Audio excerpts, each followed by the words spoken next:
ముఖ్యమంత్రి జగన్ పై దాడి కేసుకు సంబంధించి బ్రేకింగ్ న్యూస్ చూస్తున్నాం. ముఖ్యమంత్రి జగన్ పై దాడి కేసులో విచారణ కొనసాగుతోంది. విజయవాడ 1 టౌన్ సిసిఎస్ పోలీస్ స్టేషన్లో నిందితులను పోలీసులు విచారిస్తున్నారు. దాదాపు నిర్ధారించారు శనివారం రాత్రి జగన్ పై గుర్తు తెలియని వ్యక్తులు దాడి చేశారు. జగన్ బస్సు యాత్రలో ఉండగా జగన్ నుదుటికి గాయమైంది.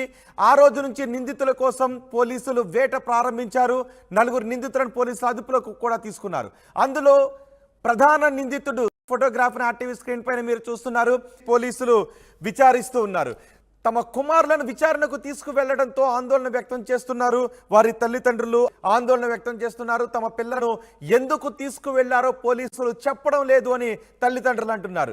దాడి ఘటనలో ఎంతమంది పాల్గొన్నారు, ఉద్దేశపూర్వకంగా చేశాడా లేక ఎవరి ద్వారా అయినా దాడి చేయించారా అనే కోణంలో పోలీసులు ఆరా తీస్తున్నారు.